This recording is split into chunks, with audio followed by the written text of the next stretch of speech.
Welcome to Promote, Profit, Publish. I'm your host, Juliet Clark. And before we get started with a fiction guest today, which is a little bit different than what we've done in the past, I want to remind you guys to go over to AIAuthorAcademy.com. We are offering our AI platform building a class again in September. And we're really excited about it. We had students last time that got so much out of it. They streamlined processes, they learned new things, but most of all, they really learned how to supercharge their books and figure out, what are the keywords I should be using, what are the categories I should be using when I publish my book, and a lot of different things that are a double check on your publisher. So go check it out. It is 4 group classes. So we learn as a group and then we break off in that week and work one-on-one. So there are 4 one-on-ones included with it also, where we work directly on your platform, which I know can be a big help because you can read something and then you kind of go, wow, how does that apply to what I'm doing? So you get direct help applying all the things you learn in group to your actual platform. So once again, AIAuthorAcademy.com. Today's guest is fiction author Amber Willingham. Her name is actually Amber, but she has a pen name. And Amber is a wife, mother, attorney, and a storyteller. She graduated from Oklahoma City University and the University of Oklahoma Law School in the late 90s and has practiced law and parenting ever since. She believes that, generally speaking, people have 3 careers in their lifetime. She, first time now, she was an attorney, then a mom, then an attorney again, which she doesn't really count separately from the first time. And now for her third act, she does count writing and telling stories.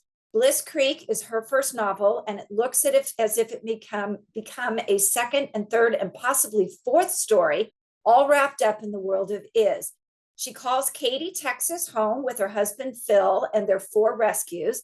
And her kids, Cole and Casey Ray, are her greatest accomplishments and the source of much inspiration. And I can agree with that. My children are the same, far more important than my career on any day of the week.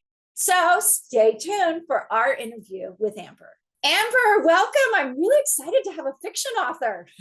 Thank you. Thank you for having me. So you wrote a fiction novel just out of the blue. That's not your first. I saw your thing about there are 3 careers every woman has. So you're on your third one. So tell me about your first one and your second one and how it led to your third one. All right. So easy enough. My first career was an attorney. I went to college, law school, did all the things. I got a job as an attorney and I practiced law for a while, about 15, almost 20 years. And then became a stay-at-home mom, not necessarily by choice. It was just a combination of circumstances that led to me staying at home with the kids in a new place. We moved south. We moved to Houston. It was a huge town for me. It was a huge city, and I think it's a huge city for most people. We moved here, and we decided when we did this that I would stay at home with the kiddos. My husband traveled. So it was me, a 3-year-old, a 6-year-old, no neighbors because we were the first people to live in our addition, no friends, no one. And it was an interesting transition and it was difficult, but I made a job out of it, right? So while I was home with the kids, they eventually go off to school, right? And while they're there, I started writing. I started writing about my feelings and how it was moving to Houston and the experience that we had doing that and the effects that it had on me mentally. And then I started creating this world and writing it, and it became fun. So in the process of staying home with the kids for about 10 years, I wrote 4 books. And after the kids left the nest and they flew off and became productive adults, thank you, Jesus. Right. And I decided to blow off the dust off of the books and start publishing. So this is my first published book. I self-published. Mhm. And there you go, career number 3. So, first of all, I did a stay-at-home mom gig. I lasted about 2 weeks. So, if you lasted 10 years, bless you, because it is much harder to stay home than it is to work. Isn't that the truth? They It don't tell you is. that part. I was excited and I thought this is going to be fantastic. And then I feel like a heel because a month in, I'm going, what have I done? I know. That's exactly how I felt. I lasted about 2 weeks and then I started taking a test and got into another career Yeah. because I was Yeah. just like, oh my God, 24/7. So, yes, thank you. I'm amazed mine turned out to be productive members of society.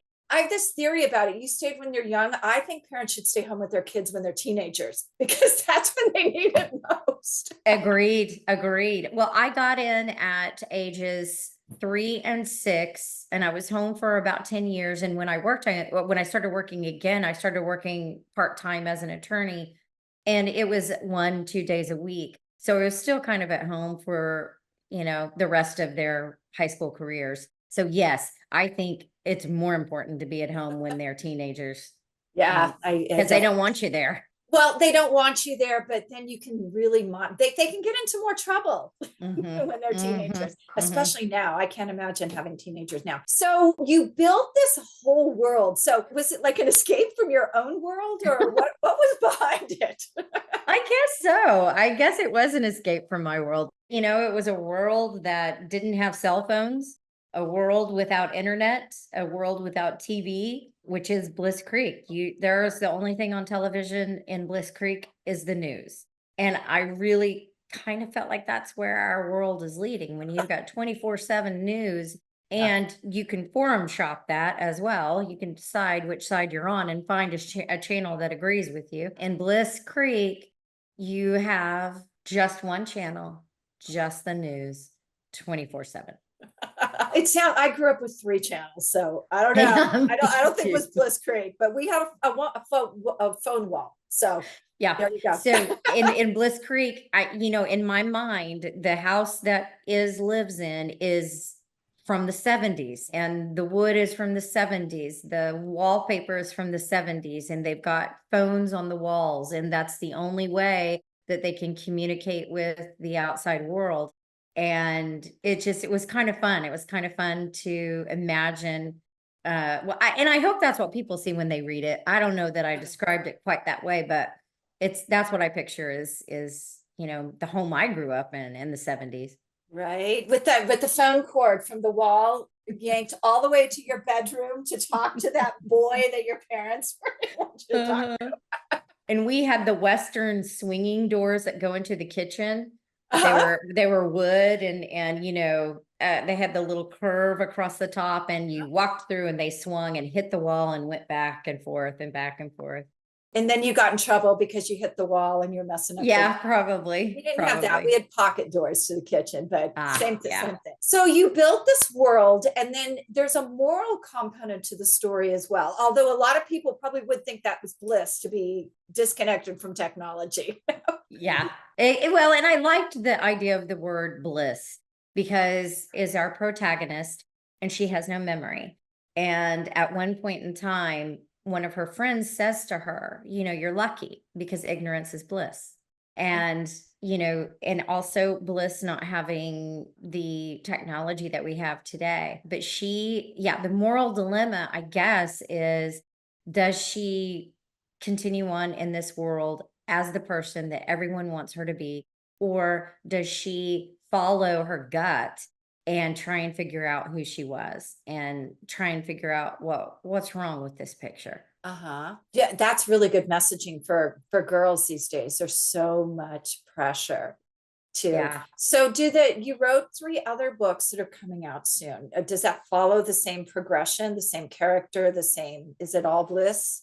3 of them are bliss. And the 4th one was me spouting about my move to Houston. And it's called Houstonize, kind of a play off the egg and I. But well, my uncle had said you could call sounds like the egg and I, Houston and I. And I thought he said Houstonize. Anyway, I thought that was cute. So I kept it. But there are 3 books the Chronicles of Is, and there's possibly a fourth. I'm not sure because the third isn't done yet. But book two is called The Petroleum Wars, and it is a prequel. So you find out why is in Bliss Creek, who was before she was in Bliss Creek, and why. Oh, cool. And it's called Yeah. Petroleum Wars? Yeah. How apt for Houston. I know. I know. Imagine a world without cars, because that's what they're facing. Oh, wow. Wow. What would we do? I don't know. That's know. crazy. So tell me about a little bit about your process. Like, did you set aside a set time aside every day, or did you just write when you were inspired? How did you do all that? Honestly, a little of both. I tried the set time aside every day, but it never really worked. I mean, I had it set aside, but then I had something else that would come up, or because, it wasn't an absolute necessity that I sit down and write, right? And then oftentimes I would wake up in the middle of the night and go, "Oh, I need to write this down." I hand wrote most of it. Oh, And then I would go through and create some sort of an outline that would help me establish what's going to happen, the events that are going to happen. Once I had the events, I could write it. Sometimes when I started writing an event, it would change what happens next. And I tried to avoid that as best I could, but the story, I mean, it has a life of its own. yeah, it definitely does when you're writing fiction. I used to do much the same. So I have to ask you, did you go off? I used to do this all the time. I would go off and I would have like lunch outside and I would just people watch. I was looking for little mannerisms, like different things about people that would make them interesting. Because it's hard to write, like it's easy to write emotional characters, but harder to write that physical, I think. Did you do any of that? I did, and sadly, a lot of those attributes I got from movies and TV. Oh, you did? Okay. I saw things that I liked in people, and I thought, that's what I want this character to be like. And I want this character to look like this and act like that and have a lisp or have a thick accent, or yeah, and it's always fun to go people watch. I travel a lot, and I love to just sit in the airport and watch people and make up their stories for them. Right. I think I mentioned at the beginning, I used to do that with the kids in restaurants when they were teenagers because I just wanted the phones put away. Yeah. And so, but it's a good thing now with my son writes fiction. So, he's Fun. obviously taken some of that storytelling, but they still do it, even though they're adults. Like that's our thing now. I suppose we could be like mature individuals and talk to each other, but that would be too easy. What's the fun of it? What's the fun in that? Exactly. So where did you come up with the character of Is? Like did you develop it before you started writing, or did she come more to life as you were writing? She was first. She was first. I liked the idea of this strong, young, somewhat innocent character who was really, really stronger than she thought she was, and stronger than anyone else gave her credit for. She's not showy. Doesn't have to be the center of attention. And yet somehow she becomes this, and quietly and honestly and organically. I liked that. When I started writing this, the books for the Hunger Games had just come out. Twilight, I think, had just come out as well, the books. And I really enjoyed those books, and I enjoyed that protagonist character.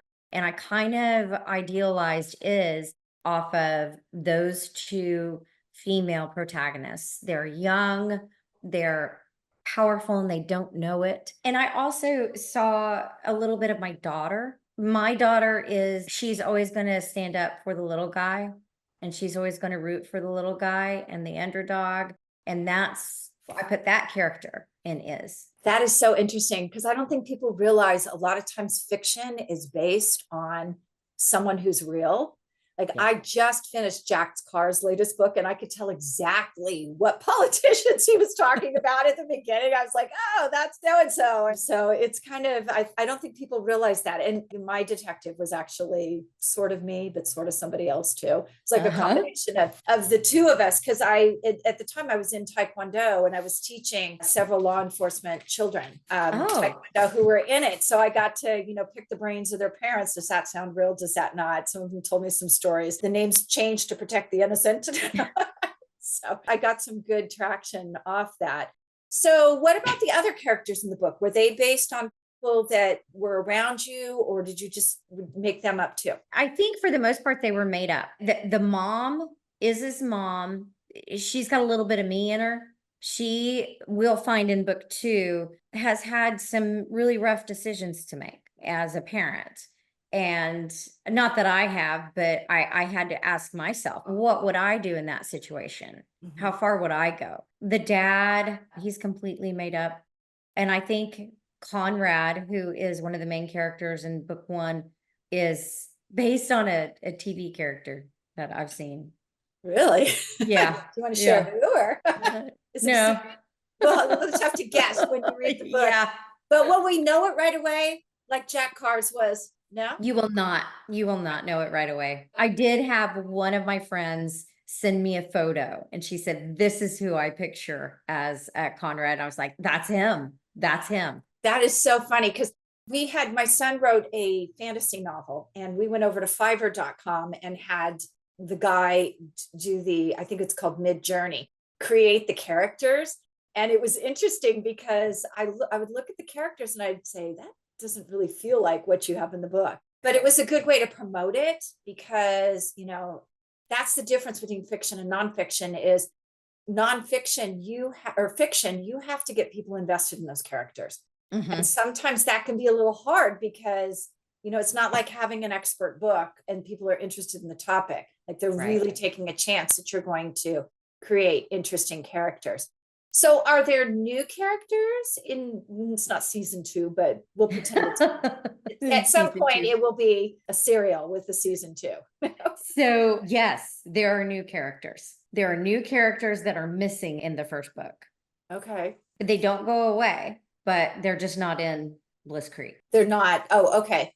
So because you got to remember, book 2 is a prequel. Oh, that's right. Mm-hmm. That's very daring.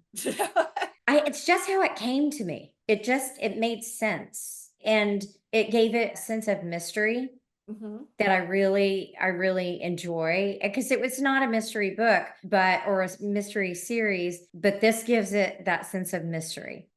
So what age group would you say you wrote this for?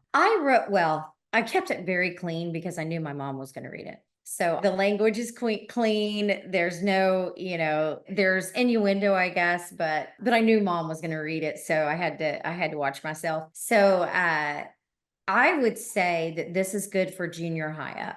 Okay. That's funny that you knew mom was going to read it because I had a sex scene in book 2. My mother said nothing, but my best friend's mother was like, ooh, Juliet. Whoa. So I guess my mother probably expected it from me. Your mom probably said, no, it didn't happen. It didn't happen. It didn't happen. Well, I mean, speaking about characters being based on, in my third book, Granny Heist, it's actually like part of it is my mother's character. And she was horrified. She's like, everybody's going to know it's me. And I'm like, it's like, everybody is not going to know it's you if you actually knew anything about book sales.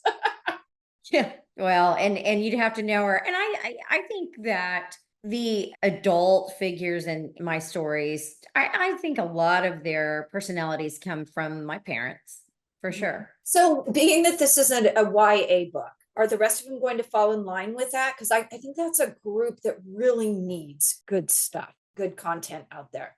Yeah, it's all going to be young adults. And, I don't even know what that means anymore because I enjoy young adult books more than any other type of book. I do read a lot and I have my book club takes me outside my comfort zone and I enjoy that. But young adult speaks to me and I enjoy a little bit of clean, but maybe some darkness Is that bad to say? Can I say that? No, not at all. I had foul language in my book, and back then I lived in an LDS community, and one of the missionaries was like, why does everybody cuss in your book?" And I'm like, "Sweetheart, welcome to real life." Let's like step out like of the yeah, compound. like Yeah. it's a mystery novel and bad people say bad things. Yeah. Yeah. So I know there's that fine line there with YA, because you do have to keep it clean, but by the same token, these are people that are old enough, they're starting to experience real world and Right. finding out that it's not all sunshine and roses and unicorns and all that. Amber, where can we find your book? Your first book, Bliss Creek, where can we find it at? So I'm on Amazon.com, and I can also be found at Barnes and Noble online.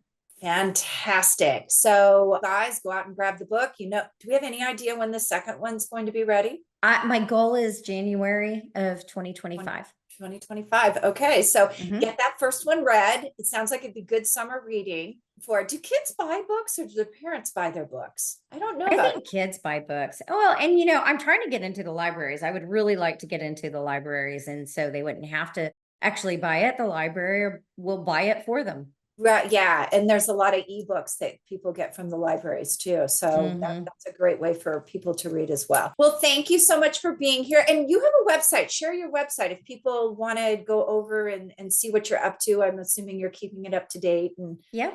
Yep. okay, So it's www.alwillingham.com. great. Thank you so much for being on today. Thank you for having me. I enjoyed it.